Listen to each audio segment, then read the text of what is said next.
Welcome to the Transition TRAD Report screencast. This report displays transition data for children who are in ECI comprehensive services at any time during the date range selected and who are at least 2 years old as of the last day of the final month selected for the report. For example, their second birthday is on or before the last day of the latest month displayed on the report. Please note, the family name and address information is selected based on the physical address of the first active family member for whom the resides with indicator has been checked.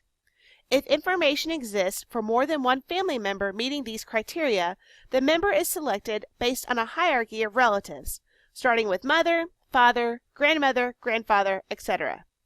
If family address information exists in TKids but is not reflected in this report, make sure the resides with indicator is checked. To access the report, select Transition from the drop-down menu. Next, select a date range of the report by selecting a start date in the From column and an end date in the To column. Next, select a format for the report. All formats present the same information. Click the Generate Report button. When you open the report, you will see a table or spreadsheet. Near the top of the report on row 3, if you chose the Excel format, you see the date and time the report was created, followed by the number of rows returned.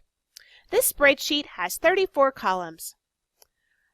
The first column is the case ID, followed by the child ID. The next two columns are optional columns. Information will be populated in this report only if information is entered into TKids. There's the local ID and the office ID. The next column is a child's first name, followed by the child's middle initial. Again, this is an optional field in TKids. Information will only be populated in the report if it's entered into TKids. The next column is a child's last name, followed by the child's date of birth.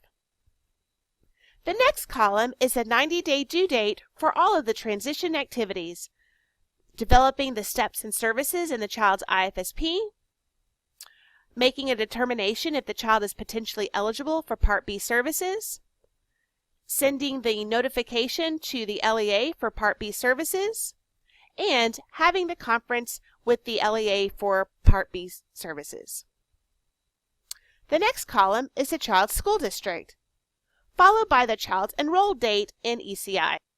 The next column is the exit or transfer out date if this applies to the child. If it doesn't apply, the column will remain blank. The next column is the child's closure date. If this applies to the child, there will be a date in the column. If not, the column will remain blank. The next column is the date transition steps and services were developed in the child's IFSP. If the column is blank, this means that transition steps and services have not been developed yet, or the date has not been entered into TKids. The next column indicates if the child is potentially eligible for Part B services. Y for yes, N for no. If the column is blank, this means that the team has not yet determined if the child is potentially eligible for Part B services. The next column is the date that the LEA was provided notification. If the column is blank, that means that either the parent declined the notification or a notification has not yet been given. The next column is the date that the parents opted out of the notification. If the column is blank, this means that the parents did not opt out. The next column is the date that the conference was held with the LEA. If the column is blank, this means that either it's not time for the child to have a conference yet, the date has not been entered into TKids, or the parent declined the conference. The next column is the date that the parent declined the Part B conference. The next column is the reason why a conference was late or there was not a conference held. The next three columns provide information about the child's service coordinator: the service coordinator's first name, middle initial, which is optional, and the service coordinator's last name. The next three columns provide information about the family's name: family's first name, middle initial, again this is optional, and the family's last name. The next several columns provide information about the family's address. So address line 1, address line 2, the family city, the family zip code suffix, and the family's county. The next column is the family's home phone number. The next column is a primary language of the family.